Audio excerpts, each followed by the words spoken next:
اللہ تعالیٰ جل شانہ کے محبوب علیہ السلام نے ارشاد فرمایا کہ اللہ تعالیٰ پسند کرتا ہے ایسے بندے کو جو متقی ہے، غنی ہے اور لوگوں کی نظروں سے چھپ کے رہتا ہے۔ نمایاں ہونے کا اسے شوق نہیں ہے، بلکہ چھپ کے زندگی گزارنے کی آرزو رکھتا ہے، اور متقی ہے، اللہ کی حرام کردہ چیزوں سے بچتا ہے، اور غنی ہے، اللہ نے اس کو جو دیا ہے اس کو راہ خدا میں بانٹتا ہے۔ تین صفتیں جس بندے میں ہیں، متقی ہے، غنی ہے اور مخفی رہنے کا مزاج ہے، میرے حضور فرماتے ہیں وہ ایسا بندہ ہے جس سے رب رب ہو کے پیار کرتا ہے کہ یہ میرا بندہ ہے۔ تو اپنی زندگی گزارو تقوی کے نور سے، زندگی گزارو خلق خدا کو بانٹتے ہوئے بسر کرو، جو تم کو اللہ نے دیا اس کو بانٹ دو لوگوں میں۔ اور تیسری خوبی کہ لوگوں میں نمایاں ہونے کا، آج کل تو جب سے یہ سیلفی آئی ہیں تو اس شوق کو تو مہمیز لگ گئی ہے نا، یہ تو شوق آسمانوں پہ جا کے چڑھا، ہر بندے کو نمایاں ہونے کا۔ آج تو عمرے بھی کیش ہوتے ہیں، طواف بھی کیش ہوتے ہیں، نمازیں بھی کیش ہوتی ہیں، سجدے بھی کیش ہوتے ہیں، اور انتہا ہو گئی رسول اللہ کے در پہ جو حاضری ادب والی تھی وہ بھی کیش ہو رہی ہے۔ تو اس نے نمائش کے شوق کو آسمان پر پہنچا دیا۔ لیکن اللہ کس کو پسند کرتا ہے؟ جو چھپ کے رہتا ہے، جو پوشیدہ رہتا ہے۔ نمایاں رہنا، اس میں بہت زیادہ آفتیں ہیں، بہت زیادہ آفتیں ہیں۔ العافیت فی العزلہ، میرے حضور نے فرمایا عافیت تنہائی میں ہے۔ تو لوگوں سے چھپ کر کے جتنی زندگی گزرے، بالخصوص جو آپ کے اعمال ہیں وہ جو ہے وہ لوگوں سے چھپ کر کیے جائیں سوائے فرائض کے۔ ایک شخص نے حضور کی خدمت میں سوال کیا، حضور لوگوں میں سب سے اچھا شخص کون سا ہے؟ تو آقا کریم نے کیا جواب دیا؟ جس کی عمر زیادہ ہو، عمل اچھے ہوں۔ تو کہا پھر لوگوں میں سب سے شریر آدمی کون سا ہے؟ سب سے برا آدمی کون سا ہے؟ قال من طال عمرہ وساء عملہ، جس کی عمر لمبی ہو اور اس کے عمل برے ہوں، بوڑھا ہو جائے برائیاں نہ چھوڑے، ہڈیاں کمبن گوڈے کھڑکن تے اڑ گیا لک تیرا، اجے بھی بدیوں باز نہ آئوں، جیو مرد دلیرا۔ وہ کہتے ہیں نانا بن گیا دانا نہیں بنا۔ تو جس کی عمر زیادہ ہو لیکن اس کے عمل کرتوتیں اچھی نہ ہوں، بوڑھا ہونے کے باوجود بھی شرارتیں کرتا ہو، دو آدمیوں کو لڑاتا ہو، میاں بیوی کے درمیان تنازع کھڑے کر دیتا ہو، خاندانوں کے اندر شر پھیلاتا ہو، لڑائیاں پیدا کرتا ہو، متکبر ہو، اس کی چال ڈھال متکبرانہ ہو، اس کی نظر میں حیا نہ ہو، اس کی زبان گندگی اور غلاظت بکتی ہو، گالیاں دیتا ہو، عمر ہو گئی ہے لیکن اس کے عمل اچھے نہیں۔ فرمایا سب سے اچھا شخص دیکھنا ہے تو وہ ہے کہ جس کی عمر زیادہ ہے، عمل اچھے ہیں۔ سب سے برا شخص دیکھنا ہے تو وہ ہے جس کی عمر زیادہ ہے، عمل برے۔ اگلی روایت حضرت ابو کبشہ الانماری رضی اللہ تعالی عنہ سے مروی ہے، میرے حضور نے فرمایا تین چیزیں ایسی ہیں جن پر میں محمد ہو کے رب کی قسم اٹھاتا ہوں۔ ان میں سے پہلی بات یہ ہے کہ میں قسم کرتا ہوں کہ صدقے سے مال کم نہیں ہوتا، اور دوسری بات اگر کسی نے کسی پہ زیادتی کی اور اس نے کہا جا میں نے معاف کر دیا، تو حضور فرماتے ہیں میں قسم دیتا ہوں اس کی عزت کم نہیں ہوگی۔ ہو سکتا ہے کوئی شریک کہہ دے اور ڈر دے معاف کرتا ہی، کہا وہ کہہ دے، لیکن میں محمد قسم دیتا ہوں کہ عزت کم نہیں ہوگی، میں رب سے عزت لے کے دوں گا اسے۔ اللہ اکبر۔ تیسری بات، جب کوئی شخص سوال کا دروازہ کھول دیتا ہے، مانگنے لگ جاتا ہے، تو میرے حضور فرماتے ہیں میں قسم اٹھا کے کہتا ہوں اللہ اس پر محتاجی کا دروازہ کھول دیتا ہے۔ جو مانگنے لگ جاتا ہے پھر مانگتا ہی رہتا ہے۔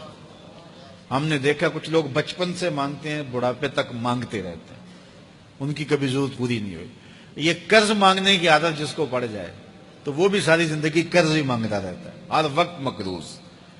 تو جس کو مانگنے کی عادت پڑ جائے تو میرے حضور فرماتے ہیں میں قسم اٹھا کے کہتا ہوں محتاجی کا دروازہ بند نہیں ہوتا، محتاجی اس کی جو ہے وہ مستقل اس کے اوپر مسلط کر دی جاتی ہے، وہ مانگتا ہی رہتا ہے۔ تو آئیے اس مختصر زندگی کو اللہ کے نام لگائیں، اس کے ذکر سے وابستہ کریں۔ دنیا میں چار طرح کے لوگ پائے جاتے ہیں۔ پہلا بندہ وہ جس کو اللہ نے مال بھی دیا ہے، علم بھی دیا ہے، شعور بھی ہے، ضروریات دین کا علم بھی ہے، اللہ تعالیٰ نے اس کو فہم عطا کیا ہے، علم دیا ہے، اور وہ اس مال میں اپنے رب سے ڈرتا ہے۔ کہ اس کو غلط جگہ خرچ نہیں کرنا، اور صلہ رحمی بھی کرتا ہے، رشتہ داروں کے حقوق کا خیال بھی رکھتا ہے، اس میں جو اللہ کا حق ہے اس کو بھی ادا کرتا ہے، صلہ رحمی بھی کرتا ہے، اللہ کا حق ادا بھی کرتا ہے، اور جو ہے وہ اللہ سے ڈرتا بھی ہے، مال کو غلط خرچ بھی نہیں کرتا۔ میرے حضور فرماتے ہیں کائنات میں سب سے افضل شخص دیکھنا ہے تو یہ شخص ہے، کائنات میں سب سے افضل شخص یہ ہے کہ جس کو مال بھی دیا گیا اور جس کو علم بھی دیا گیا، اور وہ گڑبڑ نہیں کرتا، وہ اللہ سے ڈرتا ہے، صلہ رحمی کرتا ہے اور مال کا حق ادا کرتا ہے، تو یہ سب سے افضل شخص ہے۔ دوسرا وہ شخص جس کے پاس علم تو ہے لیکن مال اس کے پاس نہیں ہے، اور وہ نیت کا بڑا سچا ہے، سچے دل سے کہتا ہے اگر میرے پاس مال ہوتا تو میں فلاں کی طرح عمل کرتا، وہ فلاں کے پاس مال ہے، اس نے مسجد بنوائی ہے، میں بھی بنواتا، اس نے دارالعلوم تعمیر کیا ہے، میں بھی کرتا، اس نے ہاسپٹل بنوایا ہے، میں بھی کرتا، اس نے مخفی انداز سے غریب بچیوں کی شادیاں کی ہیں، یہ کام میں بھی کرتا، اس نے دکھیوں کے کام آیا ہے، مصیبت زدوں کے کام آیا ہے، میں بھی آتا۔ تو وہ کہتا ہے کاش کہ میرے پاس، اور یہ سچے دل سے کہہ رہا ہے، یہ نہیں کہ ہوتا تو پھر یہ اوپر اس میں کہہ رہا ہے ہو تو پھر تیور ہی بدل جاتے ہیں نا۔ صادق کو نیت ہوتا ہے کہ اگر واقعی اس کو وہ نصیب ہو جائے تو وہ وہیں کھڑا نظر آئے، تو حضور فرماتے ہیں وہ ہو بھی سچی نیت والا، سچی نیت والا، اور وہ کہتا ہے اللہ مجھے اگر مال دے میں فلاں کی طرح عمل کروں گا۔ میرے رسول فرماتے ہیں قیامت کے دن جب نامہ اعمال تولا جائے گا دونوں کے عمل برابر ہوں گے، اس نے خرچ کیا اور اس نے صرف نیت کی تو دونوں برابر کھڑے ہوں گے۔ اس نے مسجد بنائی، دارالعلوم بنایا، اس نے بنایا کچھ نہیں تھا، نیت کی تھا، دیکھو نا علم تھا، علم کی وجہ سے نمبر لے گیا۔ کہتا مالک میرے پاس ہوتا میں یوں کرتا، کیا کچھ نہیں، نہ ہوا نہ کیا، لیکن قیامت کے دن جب نامہ اعمال تونے کے برابر کھڑے ہوں گے۔ اچھا، تیسرا شخص جس کو اللہ نے مال دیا ہے لیکن علم نہیں دیا، مال کی فراوانی ہے لیکن علم نہیں ہے، شعور نہیں ہے، جہالت کی وجہ سے وہ مال میں گڑبڑ کرتا ہے اور اپنے رب سے بھی نہیں ڈرتا، ولا یصل رحمہ، اور صلہ رحمی بھی نہیں کرتا، اور اس کے اندر اللہ کا جو حق تھا وہ بھی ادا نہیں کرتا۔ میرے رسول فرماتے ہیں کائنات میں سب سے زیادہ خبیث بندہ دیکھنا ہے تو یہ کھڑا ہے، سب سے زیادہ منزل کے اعتبار سے خبیث ترین شخص یہ کھڑا ہے۔ چوتھا شخص کون سا ہے؟ جس کے پاس علم بھی نہیں ہے، جس کے پاس مال بھی نہیں ہے، اور وہ کہتا ہے کہ اگر میرے پاس مال ہوتا تو میں بھی فلاں کی طرح عیش کرتا، میں بھی یوں موج میلہ کرتا، مستیاں کرتا، شرابوں کے جام لنڈاتا، یوں ناچ گانا کی محفلیں، رقص و سرود کی مجالس منعقد کرتا، میں بھی پھر من کی خوشیاں پوری کرتا۔ تو وہ جہالت کی وجہ سے وہ کہتا ہے کہ اگر میرے پاس مال ہوتا تو میں بھی اس کی طرح عیش و عشرت کرتا۔ اللہ اکبر۔ میرے رسول فرماتے ہیں کل قیامت کے دن جب نامہ اعمال تولے جائیں گے تو دونوں ایک ہی جگہ پہ کھڑے ہوں گے، اس نے کیا بھی کچھ نہیں لیکن اس کے ساتھ کھڑا ہوگا۔ اب ان چار لوگوں میں سے کسی ایک جگہ تو کھڑا ہونا ہے ہم نے، جس کو اللہ نے مال بھی دیا ہے، علم بھی دیا ہے، تو وہ کہاں کھڑا ہوتا ہے؟ اور جس کے پاس علم ہے مال نہیں، جس کے پاس مال ہے علم نہیں، جس کے پاس نہ علم ہے نہ مال ہے، تو ہم میں سے ہر شخص کسی ایک پوزیشن میں تو ہے۔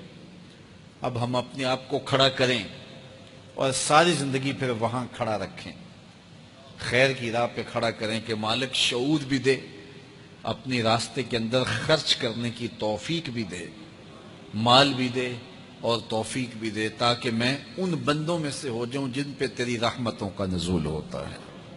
آفاق کے ہر ہر گوشے میں قرآن سنا کر دم لینا،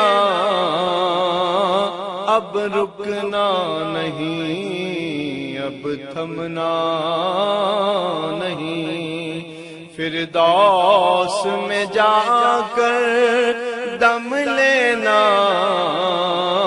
آفاق کے ہر ہر گوشے میں قرآن سنا کر دم لینا،